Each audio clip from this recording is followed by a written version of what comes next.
One thing that I wish I did is the second you want to become a PA, get a journal and write down everything you did, log in, look at those CASPA categories right now. Because when the time comes, I remember during my CASPA application, I spent so much time digging up the addresses, the emails, the phone calls, and the names of the people that I did the volunteering with or the research with. So a journal and write down everything you did.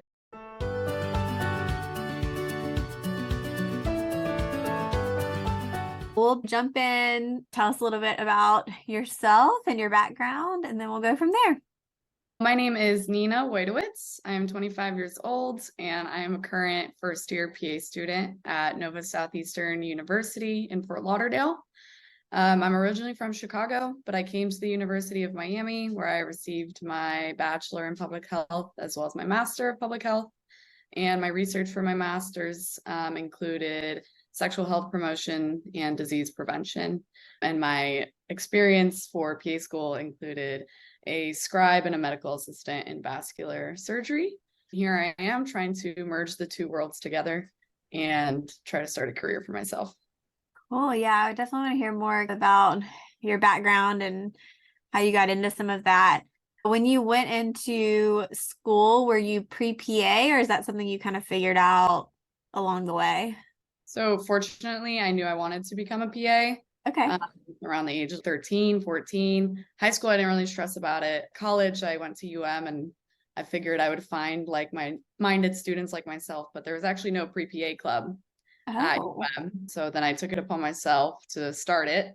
And it was a little rough in the beginning. We only had like 5 members. But as the years went on and I got some help from my other friends, I think it's thriving now. I think it's over 50 club members. I'm still in touch with them. We still do some CASPA workshops together. So yeah, that's been extremely rewarding. I loved being able to connect with other pre-PA students and helping them also achieve their dream of becoming a PA. It's something I'm very passionate about. That's cool. I love that you took the initiative, that there wasn't a club, there wasn't a group, and made it happen. So that can be tough and trying to get the word out about it. Yeah, no one knew. No one knew anything. None of my advisors. Really? Yeah, no one knew about the pre-PA requirements, what was needed. So freshman year, I just took it upon myself, did all the research, which is something I recommend doing. You want to be a PA. Yeah. And sort of mapped out my classes and the best way to get there. Yeah, that's just so interesting to me because I had a similar experience, but clearly I was in undergrad like 10 years ago. My advisors didn't know anything. There was a pre-PA club, but it was very small. And honestly, like no one in there knew anything either. Like we were trying to figure it out. I just really would have thought over time that would have gotten better and changed and schools would embrace the PA profession and be a little bit more proactive about it. But that's not an uncommon story to hear, that there's still that kind of lack of knowledge. And Florida's pretty PA friendly too. Yeah, there's a lot of PA programs. So that's crazy. And University of Miami, that's a big school. I was surprised myself. Yeah, we were all kind of in the same boat with figuring it out together. Yeah. But hopefully the students have some sort of a track to go to. Yeah. Well, how did you know you wanted to be a PA so early? Because that's pretty unique. I just found out about the profession during my aunt's cancer treatments, is when I really got interested into the healthcare field itself. And then I sort of discovered the profession and knew it was something for me. I knew it was different. I always like to do things that are different. It wasn't the typical pre-med route. And most importantly, the reason why I chose a profession is just the lateral mobility aspect. I'm someone, I like a lot of different things, and I couldn't imagine putting myself in a box with just one specialty. I also believe in looking at the human body as a whole. I just didn't want to put myself in a box and limit myself. And I really want to be able to find my niche and deliver. Doing the public health helped me buy some time and also gave me some additional experience to be able to do that. So that's what I'm interested in, because you knew you wanted to be a PA going into undergrad. So you had an idea of what it took, what you needed to do, all of that. Were you planning on getting a master's in public health regardless? Like, was that something on your radar, or was that more strategic to help with PA school applications? That's something I get a lot of questions about, which I don't have a background in. I didn't do a master's of public health. I don't even know if our school offered the public health degree when I was in school. They do now, and they have health promotions and all these really cool majors. But was that something that you already had an interest in, or you just felt it fit in with what you wanted to do? How'd you end up there? I went to undergrad just with a basic biology degree. And I Yeah. realized you need to do all the science classes and you need to do physics, and physics isn't required for PA school. And I just wanted to also just find something that really spoke to me and not just taking all these science classes, even though I do love biology. I did take an intro to public health class my freshman year where I just had the most phenomenal professor. His name is Dr. Porter.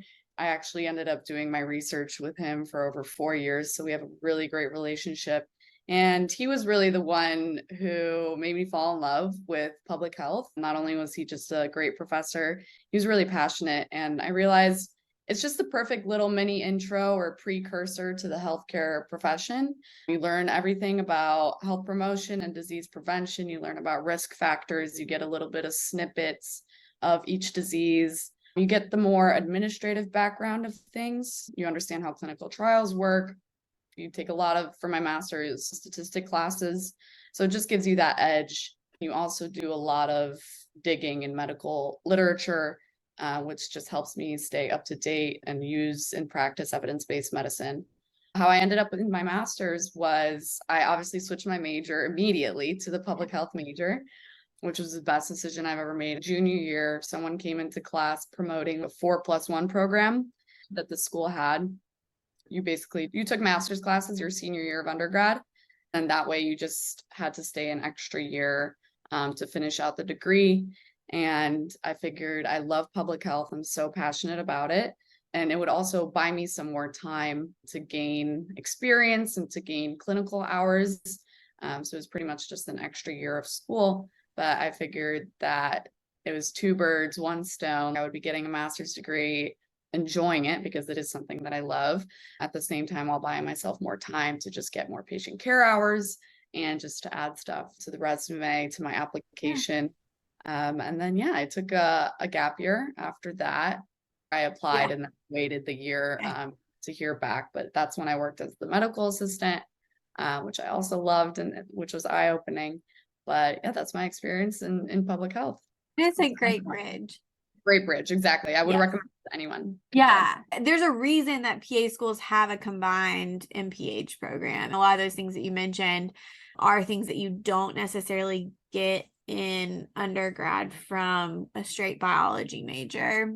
When you're getting to PA school and it's the first time you're learning how to actually evaluate research papers and evidence-based medicine and what that means and what's good evidence and bad evidence and how to actually interpret some of that stuff. I think having that background is extremely helpful. It gives you a leg up in those cases.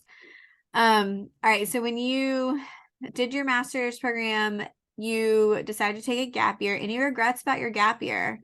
Lots of no regrets. No regrets. Highly recommend. The thing I love also about the PA profession is the requirement for the patient care experience, because you really have to start from the ground up, and it really teaches you whether you actually like this kind of stuff or not. And you're not in it for the wrong reasons. You're in it for the right reasons. I loved interacting with my patients, and even though what I was doing was intense work, I still enjoyed it every single day. And I enjoyed the fact that I was starting from the bottom and working my way up and earning that position. Whereas I feel like with some other healthcare professions, they think they want to do it. And then once they're out there in the fields and they really see what it is, they realize maybe it wasn't for them. So that's something I actually like. Some people complain having to do those hours for PA school, but I actually think it's very smart and strategic on their part.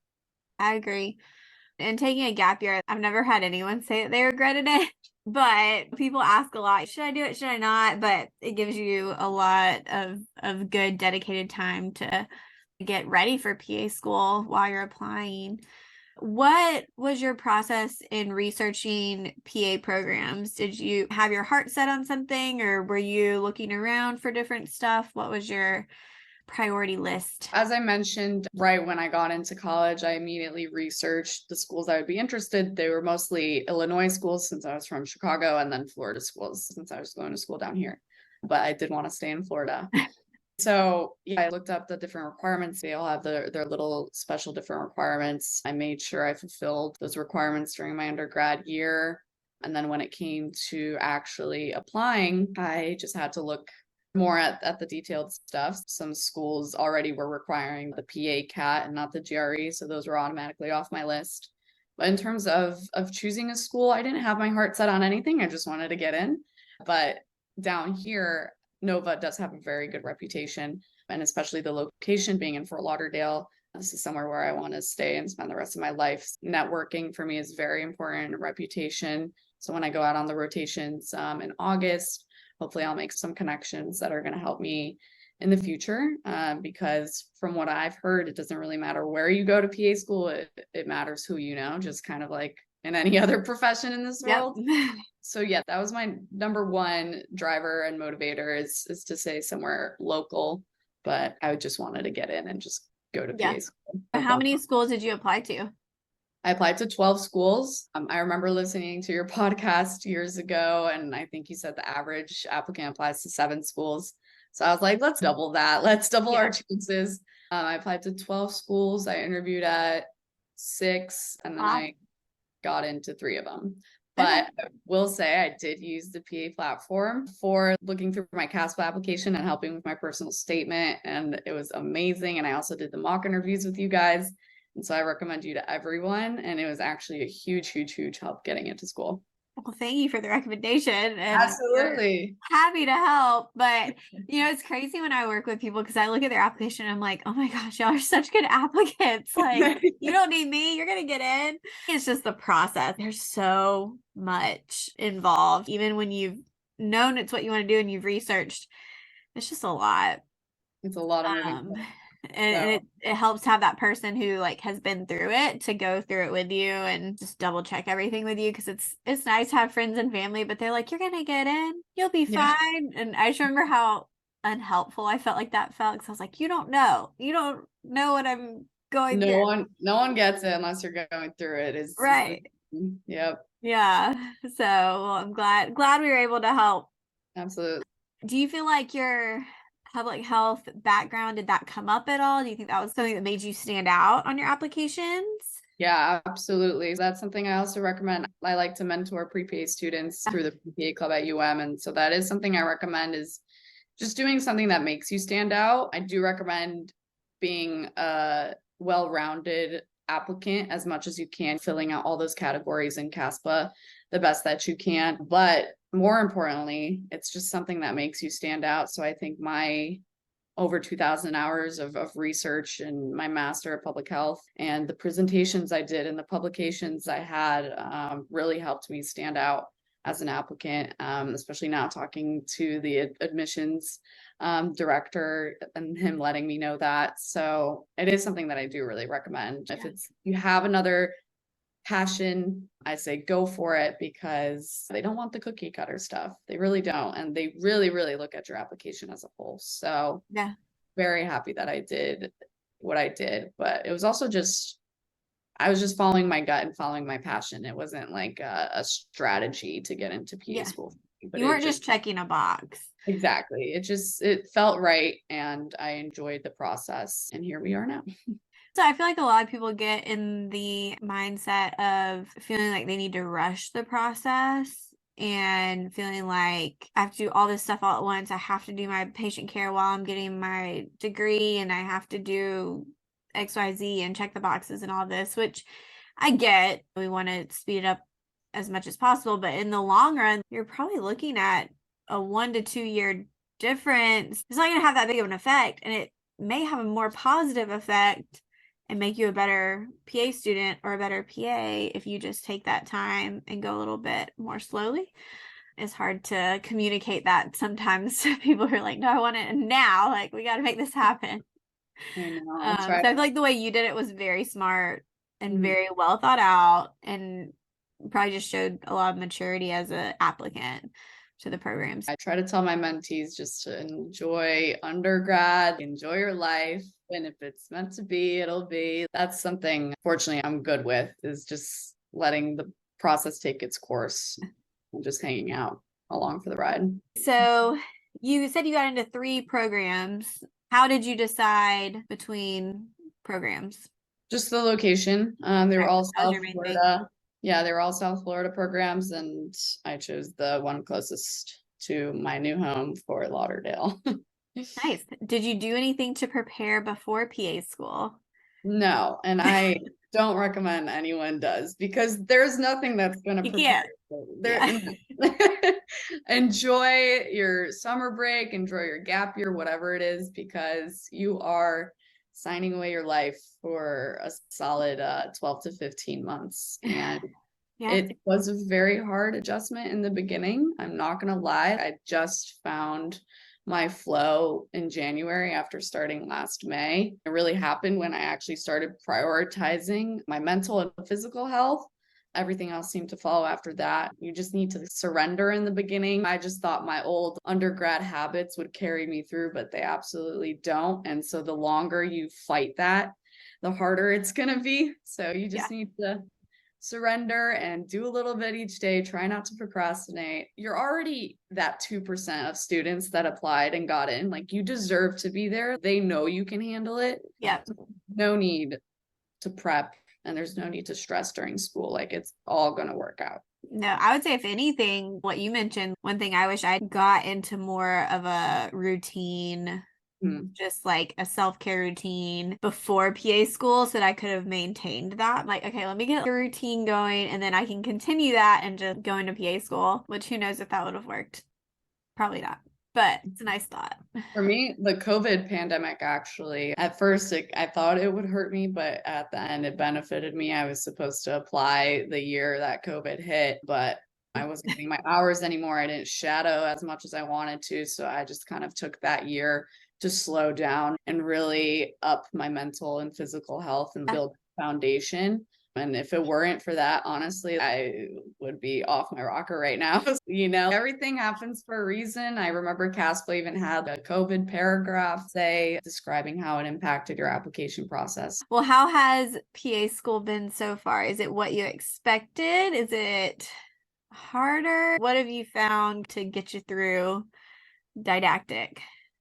I didn't know what to expect, but it is harder than I expected, but also more rewarding than I expected it to be. It's nothing like my master's program. My master's program was all busy work and papers and sitting at your computer, but now you're just in it and you just have to do a little bit every day. Like I mentioned, it's not for the faint-hearted at all. It's especially at Nova, they hold us to a pretty high standard. There's a minimum requirement in your grades that you have to get. It's a process, but you learn to get through it. You need a good support system. Otherwise, you're not going to make it. I've loved it so far. I love learning about what I've waited my whole life to learn about. And I can't wait for rotations to start where I can start applying it. I also just love the professors at NSU and their approach. Also, the diversity of classes that they offer is something that I was looking at schools. Like, as much as they say an anatomy lab doesn't matter, for me, it mattered. And actually seeing the cadavers and the size of the organs and where they're placed and the layers of the tissue and muscle, it was very helpful. I'm a very visual person. They also have nutrition classes. Like I mentioned before, I believe in the whole body approach, more of a holistic approach. I really appreciate their initiative in the nutrition courses and the complementary medicine courses. And they also have public health courses. I'm just excited. I finally see the light at the end of the tunnel, but so far I've amazed myself is what I would say.